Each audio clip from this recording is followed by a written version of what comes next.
ረሳችሁኝ መሰለኝ። እንዴ ሰኒ ያንቺንም እንዴት ረሳሻለሁ? ያን ሁሉ ነገር አድርገሽልኝ አንቺ እኮ ነሽ መምጣት ያቆምሽው። ምን ባክሽ አለመመቻቸት ሆነ ነው። በዛ ላይ ከቤትም አልወጣም። ዝም በይ ባክሽ። ኮማንዶሽ እንደመጣች ሰምተናል። ብራኪማ መጣች እንዴ? አሁንም አትውጪ ትልሻለች እንዴ? አራት ለኝ እንደውም እኮ እኔ ነኝ ራሴ ደውዬ የት ነሽ በይኝ እምላት። ምን ሆናል? ምን አመለጠኝ? አያችሁት አይደል? ይሄ ስራ እኮ እንደዚህ ነው ቢዚ ያደረገው። እቤት ገብቶን በቃ ምንም አያወራኝ፣ መተኛት ብቻ ሆኗል። ኪራ ለሚስትማ ጊዜ መስጠት አለበት። ወንድ ልጅ ምን የሚደክመው ቤቱ ገብቶ ለሚስቱ ጊዜ መስጠት አለበት አይደለም? እንደሱ ንገሩልኝ ጋሺ። እንዴ ዛሬ እኮ የኔ ቀን ነው። የምን መጨቃጨቅ ነው? በቃችሁ። ሚስቴንማ እንዳታስደብሯት። ቆይ ማንን ለማስቀናት ነው? ለነገሩ የሚቀኑ አሉ ለካ። ቅዱሴ ይሄ ነገር ወደኛ ነው መሰለኝ። እንደዛ ነው እንዴ? አረ ግድ የለም እኛ ቀስ ብለን እንደርስባቸዋለን። አንተ ቀስ ትላለህ፣ እኔ ቀስ ካላልኩ እኮ ነው ችግሩ። እንደዚህ ይሁንሽማ እንዴት ነው የምትዩ? ባይሆን ይምጣና አግረዋለሁ። እሺ ካልደበረሽ። እንዴ ለምንድን ነው ደግሞ የሚደብረኝ? ባይሆን ነገሩ ይምጣ። እሺ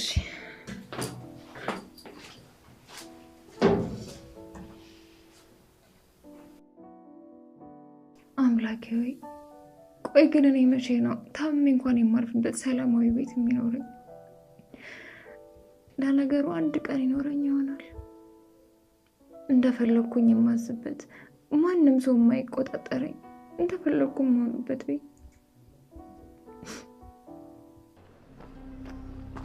አናግሪኝ ያልኩሽ እኮ ነው። ቆይ ምን አናግርሽ? ቆይ አንቺ ምን አርጋሽ ነው? ይሄን ያህል እኮ አልደረሰችብሽም። አንቺ እስከመቼ ጀምሮ ለሷ ተቆርቋሪ ሆንሽ? አታሳዝንሽም እንዴ? እሷ ቤት ራስ እኮ እየሰራሽ መማሯ እንድታዝኝ።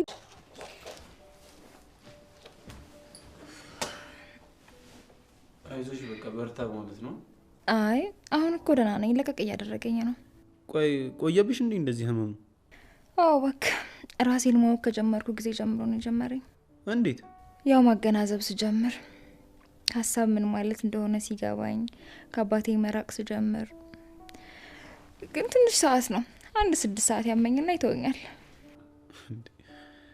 ከህመምሽ ጋር በቃ ከመላመድሽ የተነሳ ሚተውሽንም ሳታውቂያለሽ አይደል እንዴ? አዎ ብዙ አመት ቆየን እያልኩ ቤተሰብ በለ እና ታዲያ ተመልሰን ቢሮ ልንሄድ ነው? ካልነበረሽ ከቢሮ ወረቀቱን አስመጥተን እዚህ መስራት እንችላለን። ማን ያመጣልናል? በሞላ ሞተረኛ እንልክም እንዴ አንቺ? ያው እንዴ ከምንመለስማ ይሻለናል። ይኸውላችሁ ሀና ግን የለችም። እሺ አንድ ሰው እንዳይቀሰቅሰኝ። አንቀሰቅስሽም። አንቺ ባይሆን እረፍት አድርጊ። በቃ እንደዛ ከሆነ ሞተረኛ ልላከኝ። እኔም አብሬያቸው ልሂድና ፋይል እንዳይረሱ ይዘን እንመጣለን። ያው እንደሱ ይሻላል። በቃ መጣሁ። አንቺ ምግብ ስሪሽ። እንዴ አሁን አይደል እንዴ በላኸው? እንዴ እኔም የራሴ ችግር ውስጥ ነበርኩኝ። ማለት የምን ችግር? አሁን የኔ እንታዩና ይልቅ ንገሪኝ ስለ ሀዊ። አይ ምንም የለም። ታይ በቃ ሰነይ ሌላ ጊዜ እነግርሻለሁ። ሌላ ጊዜ? እኔ አሁን ነው መስማት የምፈልገው። ምንድን ነው?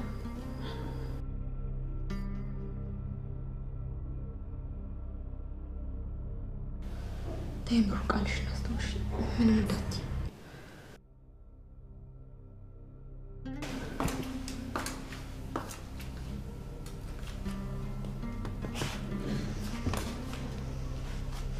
ምን እያደረግሽ? ምንም። በዚህ ጋር ቆመሽ ምንድን ነው የምትሰሚው? አይ ልገባ ነበር። እያየሁሽ ትዋሽኛለሽ። ቆይ ባንቺና በኪራ መሀል ምን ተፈጥሮ ነው? አይ ያን ያህል ትልቅ ነገር አይደለም። በቃ እንሂድ። አይ ቆይ ቅድም እያየኋችሁ ነበር፣ ግን ምንም ልክ አይደላችሁ። ምንም በቃ እሱ እንደ በፊቱ አይደለም።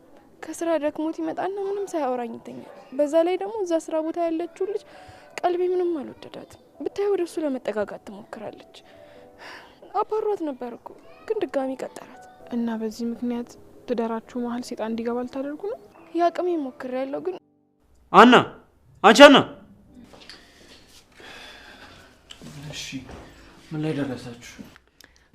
ወረቀቱን እኮ ጽናት ስትልክልን ነው የጎደለውን ማወቅ የምንችለው። አና አንቺ አና ምንድነው? እስኪ ልተኛበት። አረ ኪራ መጥቷል። እባክሽ ተነሽ ወደዛ። እንደውም ሶፋ ስር ደበቃለሁ። እንዴ አይዞሽ ተነሺ። ኪራ ከመጣ የለችም። አንቺ አለው ተነሺ። እኔም እኮ አለሁ። ስቀልድ ነው።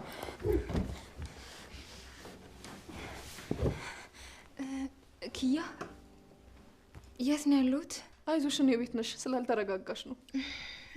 እሺ በቃ ቆይ ምንድነው አልጨረሳችሁም እንዴ? አዎ የሚጎል ወረቀት አለ እሱን እየጠበቅን ነው። እንዴ ኪራ እኮ ቤቱ ወስዶት ነው። እንዴት አወቅሽ? አይ የሆነ ቀን እኮ ቢሮህን ሳጸዳ ቦርሳ ውስጥ አድርጌው ነበርና ከዛ በዛ ወሰድከው። እንዴ እኔ እኮ እንዴት አመጣሁት እያልኩ ነበር። ቆይ በጥለውስ? እኔማ እኮ ያው ማንበብ ትችላለህ አጥለውን ብዬ ነው። ግን ደግሞ በነጋታ ቦርሳ ውስጥ ቼክ ሳደርገው የለም። አንቺ ልጅ ግን በቃ መባረርሽ ማለት ነው። ይሄ ምላስሽ ነው። አይ ስለተገኘ ነው እንጂ እኮ ባይገኝ አልናገረው ነበር። ምንም አታውቅም። በቃ ንጹህ ናት። አው ከእውቀትም ነፃ ናት፣ ባዶ ናት። ቆይ ይሄ ሰውዬ እዚህ የሚሳደባል እንዴ? ለዛውም እኮ አሞኛል እንዴ? ምንድነው የታመመ ሰው አይከበር?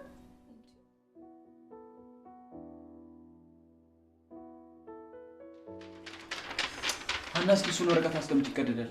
ምን ችግር አለው? መቆኝ እኮ ነው። ምንም አይሆንም። ምን ሆነሻል? አትቀመጪም እንዴ? አይ ምንም። ወረቀቱን አመጣሽ እንዴ? ከምትለፊ እኮ በፎቶ ብትልኪው ይቀለ ነበር። ስራሽን ስለምታቂ ደነገጥሽ አይደል? ቆይ ያንቺ ስሷን እዚህ ድረስ ይዞ መምጣት ምን የሚሉት ነው? ጽናት ስራ ላይ ነን። ምን ነው ልሂድልህ አይደል? እንደዛ ነው የምትፈልገው? እኔ ልሂድ እንዴ? ግራ ገባኝ እኮ። አረ ለምን? ምን ላርግሽ? ምን ሆነሽ ነው? ተረጋጊ እንጂ። የቢሮ አልበቃ ብሏችሁ ነው ጭራሽ ቤት ድረስ ያስመጣሻት? ልናርፍ ነበረ። ከዛ ስራ መጣ። ቢሮ ከምንገባ ብለን ቤት ሰራ ነው። ምንድነው ችግሩ? ምንም ችግር የለውም አይደል? ቆይ አንቺ ከሷ ጋር ልታረጊው የምትሞክሪው እኔ ለወንድምሽ አንሺ ነው? ምንድነው የጎደለኝ እንዴ? ምንድነው የምታወሪው? አንቺ እኮ ሚስቱ ነሽ ጽናት። እኔ ምንም ያሰብኩት ነገር የለም። አረ ነው እንዴ? ታውቂያለሽ፣ እኔ ግን በዚህ ልክ ከሷ ጋር ባንዴ ተጣበቂያለሽ ብዬ አስቤ አላውቅም ነበር። ቆይ ይሄውልሽ ጽናት፣ ተናደሻል አውቃለሁ፣ ግን በዚህ ልክ ተጠራጣሪ መሆን ደግሞ ልክ አይደለም። እኔ እኮ ቤትሽን ሲከራይልሽ አብሬ ስደክም ነበር። አንቺ ግን እኔን በሾክ ወጋሽኝ አይደል? ቆይ ኪያ ነኝ እኮ አውቅሻለሁ። ለነገሩ መጀመሪያም ወንድምሽን አትወጂውም አንቺ። ጽናት በቃሽ፣ መስመርሽን አትለፊ። አሁን ሂጂ፣ ሌላ ጊዜ እናወራለን። ምን ልትክጂ ነው? አንቺ እኮ መጀመሪያውንም ሰው አትቀርቢም ነበር። እሱ ስለረዳሽ ነው ኪራ ኪራ የምትይው። ቆይ አንቺ ምንድነው ችግርሽ? ያምሻል እንዴ? እንዴ እውነቷን ነው ሀና ልክ አይደለችም ያሉት። አሁን ከፊቴ ዞር በይልኝ። ባልልስ ምን እንዳትሆኚ ነው? ትሰሚኛለሽ? አንቺ እኮ በተዳሪ ነው የመጣሽው። በተዳሪ መጣሽ ማለት ደግሞ በአይኔ ብለኝ መጣሽ ማለት ነው። እሺ ደህና ሁኚ። ምን ነው ስላወኩብሽ ደበረሽ አይደለ? ኪራ ግን ሞኝ ነው ለጥቅምሽ ብለሽ እንደቀረብሽው አለማወቁ። ትሰሚኛለሽ? እኔ ግን አይኑን እገልጥለታለሁ። እሺ እስካሁንም ዝም ያልኩሽ ወንድሜ ሚስት ነሽ ብዬ ነው። እሺ ድጋሚ ኪያ ጋር ሄጄ ነበር። ከዛ ያቺ ሀና ሶፋ ላይ ተኝታ ተዝናናልሻለች። ይሄን ያደረገችው ደግሞ ኪያ ናት። ቆይ ሀና ማለት ማን ናት? የኪራ ጸሐፊ ናት። በጣም ቀልቃላ ናት። ብታይ በቃ ቀልቤ ምንም አልወደዳትም። ደግሞ አላገባችም። ኪራ ላይ ጠጋ ጠጋ በጣም ታበዛለች። ቆይ ለምንድን ነው ታዲያ ኪያ ቤት የሄዱት? እሱማ ሊሰሩ ነው የሄዱት። ግን ደግሞ ያለ እሷ መስራት እየቻሉ እሷን ጎትቶ መሄዱ ምን አመጣው? ቆይ እሷ ምንም ብትልሽ ታምኛታለሽ? እሱን ለማውራት ሞክሪያ። ግን ደግሞ አንተዋወቅም እንዲሁ ነው። እኔ ምንሽ አና ዛሬ ብዙ ስራ አለ እንዴ? ቆይ ብቻሽን መስሪ የሚከብድሽ ይመስልሻል? አለቃ እንደለመደው የፋይል ተራራ ካልደረደረብኝ በስተቀር እንኳን አይከብደኝም። ግን ምንድነው እንደፈራሁት ኪያ ልልቀቃለች እንዴ? አይ ኪያ ሳትሆን እኔ ምን እንዴ? አንተ ምትለቅ ነው እንዴ? አረ በፈጠራችሁ እንዴ ከዚህ ሰውዬ ጋር ብቻዬን ልትተውኝ ነው እንዴ? እንዴ ታውቃላችሁ እንኳን አንስማማም። አይ አይሆንም። እንደውም መልቀቅ ያስገባለሁኝ እንጂ ብቻዬን አግኝቶኝማ ሲጥ አድርጎ ነው የሚገለው። ምን ማለት ነው? ጽናትና ኪያ እዚህ እስኪደርሱ ድረስ ያደረሳቸውን ጉዳይ የሴቶች ጸብለት አቀለዋለ እንዴ? ይገባኛል ኪራ፣ በእህትና በሚስት መካከል መግባት አትፈልግም። ቢሆንም ግን ጉዳዩን ቶሎ መፍትሄ ማድረግ አለብክ። አዎ ወደድክም ጠላህም የእህትና የሚስት ጸብ አንተን ይመለከታል። አየህ ዛሬ አንዱን ታገስ ብላ ያሳለፍከው ነገ ሌላኛው ላይ ደግሞ ተጨማሪ ሆኖ ይመጣል። ይሄ ደግሞ የተጎዳውን ሰው የበታችነት እንዲሰማው ያደርጋል። ስለዚህ ይህን ነገር በጊዜ መፍታት ያለብን ይመስለኛል። አይደለም? እሱማ ልክ ናችሁ። ሚስቴንም ሆነ እህቴን ማስከፋት አልፈልግም። ለማንኛውም እዚህ ከምንቆይ ምሳ እየበላን ለምን አናወራም እንዴ? በማቢሮ ነው አንተ የምትጋብዘው? በሉን የጋብዛችኋለሁ እንውጣ። ቅዱሴ በአንድ አፍ በል እንጂ በዚህ ጊዜ ጋባሽ ተገኝተው ነው? አረባ አንድ መልሽ ይደውላል። ናሚ ተረጋጊ እንጂ ቆይ ምን እያደረግሽ ነው? ናሚ የኔ ፍቅር ሳይ እኮ ራሴን መቆጣጠር አቅቶኝ ነው። ሰምኛለሽ? ሲጀመረን ያንቺ ፍቅር አይደለም። ሲቀጥል ደግሞ አንቺ ለኔ የምታስበኝ ሴት አይደለሽ እንዴ? በጣም እያሰብኩልህ አይደል እንዴ? ምንድነው የምትለው? ምንም ቢሆን እኮ ለአመታትም ቢሆን በፍቅር አሳልፈናል። ሰምኛለሽ? አሁን ባለ ትዳር፣ ስለዚህ ከህይወቴ ውጪ። እኔ ስለ ትዳር መስማት አልፈልግም። ይልቅ ስለኔና ስላንተ እናወራ። እኔ ደግሞ ስለ አንቺ መስማት አልፈልግም። ምን ነው አንዋደድም ልትለኝ ነው? ምንም ቢሆን የመጀመሪያ ፍቅር ነበርኩ አትርሳ እንጂ። አዎ አንቺ የመጀመሪያ ልትሆኚ ትችላለሽ። አሁን ያገባኋት ሚስቴ ደግሞ የመጨረሻ ፍቅሬ ነች። እኔ ስለሷ መስማት አልፈልግም። እንዴ እስቲ ስለኔና ስላንተ እናውራ። እኔ ደግሞ ስላንቺ መስማት አልፈልግም። መስማት አልፈልግም አይደለም እንደዛ በፍቅር እኔም እኮ በተደጋጋሚ ነገር ያለው ያንተ መሆን አልችልም። ለምሮ ጊዜን የምታቃጥለው እኔ አሁን ላይ መማርና መማር ብቻ ነው የምፈልገው እና ራሴ መለወጥ። ቆይ አንቺ ማን ስለሆንሽ ነው አልፈልግም የምትይ? ስንቶቹ እንደሚበረከኩልኝ አታውቂ እንዴ? ጆሲ ምን እያደረክ ነው? ልቀቀኝ ያልኩ እኮ ነው። ልቀቀኝ። እንደምወድሽ በተደጋጋሚ ብነግርሽም ልትሰሚኝ ፈቃደኛ አይደለሽም። ቆይ ምን አድርጊሽ ነው? ከኔ ያጉጥር አስበልጦብሽ? ጆሲ ምን እያደረክ ነው? ልቀቀኝ። እጮሃለሁ። ልቀቀኝ። ጩሂ። ማን መጥቶ ከእጄ እንደሚያስለቅቅሽ አለ። እሺ ልቀቀኝ። በጣም እያሰማምከኝ እኮ ነው። ትሰሚኛለሽ? እኔን ጆሲ ማንንም ሰው አልፈልግም ብሎኝ ያውቃል። የምፈልገው ነገር እንዴት በቀላሉ እጄ ማስገባት እንዳለብኝ የማውቀው። ትሰሚኛለሽ? ተመልሼ እመጣለሁ። እንደ ዛሬው መጮህ አልፈልግም። ግቢ ስልሽ ትገቢያለሽ፣ ውጪ ስልሽ ትወጫለሽ። ገባሽ? አዎ ገብቶኛል። ቆልጆ ያሟል እንዴ? ምን አድርጊ ነው የሚለኝ? ጽናት ክፍል 210 ተለቋል ውዶችዬ። እንግዲህ ጽናትና ኪያ ተጣልተዋል። የናሆሚ የልጅ እናት መታለች። እምሩ ምን ይወጣት ይሆን? እንግዲህ ውዶችዬ ቪዲዮን እስከ መጨረሻው እዩት። ሰላም ውዶችዬ እንዴት ናችሁ? ያለው እግዚአብሔር ይመስገን ሰላም ነኝ፣ ሁሉ ሰላም። እኔ ያለው ፈጣሪ የተመሰገነ ይሁን። ሰላማችሁ በክርስቶስ ብዝት ይበልኝ። እንኳን ለጌታችን ለመድኃኒታችን በዓለ ልደት ዋዜማ ደረሳችሁ። እንዴት ናችሁ? እኔ ያለው እግዚአብሔር ይመስገን ሰላም ነኝ። ሰላማችሁ በክርስቶስ ብዝት ይበልኝ። ለቻናል አዲስ የሆናችሁ ሰብስክራይብ እንዲሁም ደግሞ ላይክ ሼር አድርጉልኝ። ሀሳብ አስተያየት ካላችሁ ኮሜንት ስራ አስቀምጡልኝ። ሰብስክራይብ ታደርጉ ደግሞ የደወል ምልክቷን እየተጫናችሁ ቢሆን ይመረጣል ማለት ነው ውዶችዬ። እንግዲህ ቪዲዮ ላይ እንዳያችሁት እምሩ ማውራት ስለቻለች እንግዲህ ናሆሚ እንግዲህ ጓደኞቹን ሰብስቦ እንዲሁም አባቱን አድርጎ እንግዲህ ያው አሪፍ ጊዜ እያሳለፉ ነው ማለት ነው ውዶችዬ። ያው ሁላቸውም እነ ኪራም እነ ጽናትም እነ ሰኒም በጣም ደስ ብሏቸዋል ከሚገባው በላይ ማለት ነው ውዶችዬ። እንግዲህ ጽናት ያው ልክ አይደለችም። ምክንያቱም ትንሽ ኪራ ስራ በዝቶበት ለሷ ትኩረት ስለቀነሰ በሱ የተነሳ እየተበሳጨች ትገኛለች ማለት ነው። እንዲሁም ደግሞ ከአብራ በምትሰራው በስራ ባልደረበው በሷ የተነሳ ያው እንግዲህ እሷ ለሱ ባላት ቅርበት የተነሳ ትንሽ እየተበሳጨች ትገኛለች ማለት ነው ውዶችዬ። እንግዲህ ከነ ምሩ ቤት ቆይታ ወደ ቤት ስትሄድ ኪራ ደውሎላት ከዛም እንግዲህ ሀና ብሎ ሲጠራ ሰምታ እንግዲህ እየሮጠች ሄዳለች ማለት ነው ከኪያ ቤት ሄዳ እንግዲህ ሀና ደግሞ አጋጣሚ ራሷን አሟት ኪያ ወደ ቤት ይዛት ሄዳ ነበረ።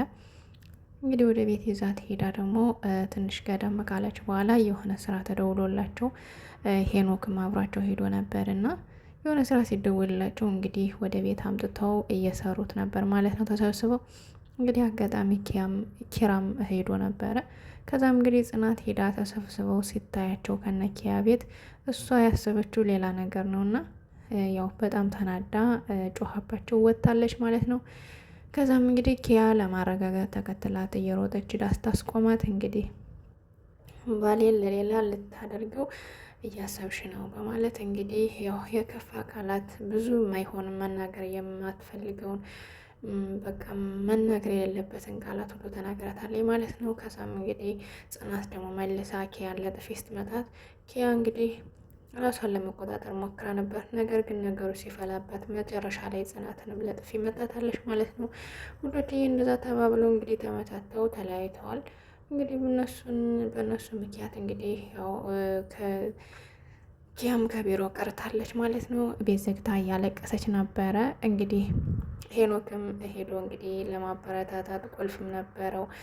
እሷ ያው ዘግታ አልከፍትም ብትልም አጋጣሚ ቁልፍ ስለነበረው ከፍቶ ገብቶ እንግዲህ እሷን ለማጽናናት እና ለማበረታታት ሄዶ ነበረ። ከዛም ምግብ ገዝቶም እያበላት ነበር ማለት ነው። እንግዲህ ያው ኪያ ትንሽ ፈገግ ብላለች።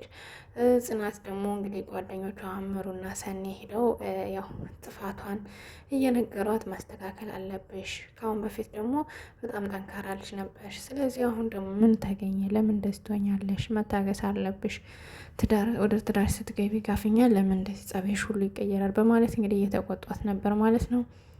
ውዶችዬ ያው እንግዲህ ብዙ ትምህርት አለው ብዬ አስባለሁ ለተማረ ሰው። እንግዲህ ሰኒ እምሩ እንዳያችኋት ባለፈው እምሩ ታማሳል ስለ ሀዊ የሆነ ነገር ልትጽፍላት ለሰኒ ወረቀት አምጪልኝ ብላት ነበር እና እሱን ነገር ምንድን ልትጽፍልኝ ነበር በማለት እንግዲህ ሰኒ አፋጣ እየጠየቀቻት ነበረ። ነገር ግን ሀዊ ደግሞ በር ላይ ቁማ እያዳመጠች ነበር። ከዛም እንግዲህ ልትነግራት ስትል ያው እንግዲህ በር ላይ ስታዳመጥ ደግሞ አጋጣሚ ጽናት አግኝታታለች ማለት ነው። ከዛ ሀዊንም ለምን ነው እዚህ ጋር ቁመሽ የምታዳመጭ ወግጄ ብላ አስወግዳታለች ማለት ነው። ውዶችዬ እንግዲህ ናሆሜ መንገድ እየሄደ እንዳለ የልጁ እናት መታ የኔ ፍቅር የኔ ቆንጆ የተጀነው ምናምን ጠፋብኝ እያለችው ትገኛለች ማለት ነው። እሱ ደግሞ አሁን ምን ተገኘና ሆነ ወደዚህ የመጣች? ስለዚህ የድሮ ፍቅረኛ የነበርሽ አሁን ደግሞ አልፈልግም፣ ምክንያቱም የመጨረሻና የመጨረሻዬን ሚስቴን አግብቻለሁ በማለት እንግዲህ አቁሞ ሰዷታል። እሷ ግን ስለ እሷ አታንሳብኝ እያለች ትገኛለች ማለት ነው። ቀጣይ ክፍል እንግዲህ እምሩ ይሄን ስትሰማ ምን ትላለች የሚለውን አብረን እናያለን ውዶችዬ። እንግዲህ ቅዱሴ ናሆሜ እንዲሁም ደግሞ ተሰባስበው የናሆሜ አባት ሆነው ተሰባስበው እንግዲህ ኪራን ጽናትና ኪያን ለማስታረቅ እየሞከሩ ነው ማለት ነው። ምክንያቱም ጽናት ብዙ ነገር ብላ አስቀይማታለች ኪያን። እንዲሁም ደግሞ ጥፋቱ ከጽናት ነው። ምክንያቱም ኪያ ምንም ነገር ያደረገችው ነገር የላትም። ያው በስራዋ ነው። ልጅቷን ደግሞ ማረጋጋት ባለበት መንገድ ነው ወደ ቤት እዛ ተሄደችው ስላመማት ነው እና ምንም ጥፋት ስላላጠፋች፣ ጽናት ግን ያው ትንሽ መረጋጋት ነበረባት ማለት ነው። ስለዚህ እንግዲህ እነሱ ያው እንግዲህ ለማረጋጋትና ለማስታረቅ እየሞከሩ ነው ውዶችዬ። ኪራ ደግሞ እንግዲህ ግራ ተጋብቷል። ምክንያቱም አንደኛ ስራ እየበዛበት ነው፣ ሁለተኛ ደግሞ የጽናት ጸባይ እንደዚህ ደርሶ ሲቀየርበት በጣም በቃ ለማሰብ ራሱ ጭንቅ ብሎታል ማለት ነው። እንግዲህ ውዶችዬ ሀና በፍቃዴ ከስራ ለቅ ነው የሚል ወረቀት ጽፋ አግኝቷታል ኪራ። እንግዲህ ሲያገኛት ለምንድን ነው በፍቃድሽን ልትለቅ ነው ያልሽ ምናምን እያለም እንግዲህ ሲላት ነበር ማለት ነው። ስለዚህ በእኔም ምክንያት ሰዎች እየተረበሹ ነው፣ በእኔ ምክንያት የሰው ህይወት እየበጠበጥኩ ነው፣ ስለዚህ መውጣት አለብኝ በማለት እንግዲህ ነግረዋለች።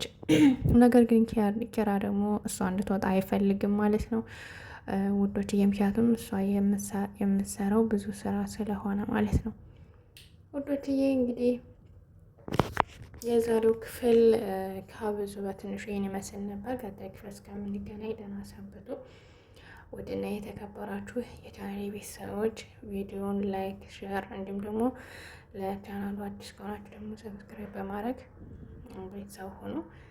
ውዶችዬ በዚሁ አጋጣሚ ደግሞ እንግዲህ መልካም የገና ዋዜማ ተመኘሁላችሁ። እንግዲህ በስደትም ላላችሁ በሀገር ውስጥም ላላችሁ ደግሞ መልካም በዓል ተመኘሁላችሁ። መልካም የበዓል ዋዜማ። በስደትም ያላችሁ ደግሞ ምናልባት ወጣችሁ ማክበር የማትችሉ ያው በመዳም ቤት ስራ ቁጭ ብላችሁ ቆማችሁ የምትውሉ እንግዲህ እግዚአብሔር ይሁናችሁ፣ አይዟችሁ። ነገ ሌላ ቀን ነው። ነገ ሁሉ ነገር አልፎ የተሻለ ቀን ይመጣል፣ እመኑኝ። እና ሁሉም ነገር አልፎ በቃ አይደለ ከሀገራችሁ ከቤተሰቦቻችሁ ጋር የምታሳልፉበት ቀን ይመጣል እና ያን የሚመጣው ደግሞ በእናንተ ኃይል እና በእግዚአብሔር እርዳታ ስለሆነ ያው በርትታችሁ ጠንካራ ሆናችሁ ይህን ቀን አልፋችሁ ከቤተሰቦቻችሁ ለማክበር አላማ ሊኖራችሁ ይገባል ማለት ነው። ሁሌም መዳን ቤት እያለቀሰን መኖር የለብንም። ጠንካራ ብለን ሰርተን ወደ ሀገራችን ሄደን ከቤተሰቦቻችን ጋር ማክበር አለብን ማለት ነው። ለማንኛውም መልካም ምሽት ተመኘሁላችሁ። ባይ ባይ።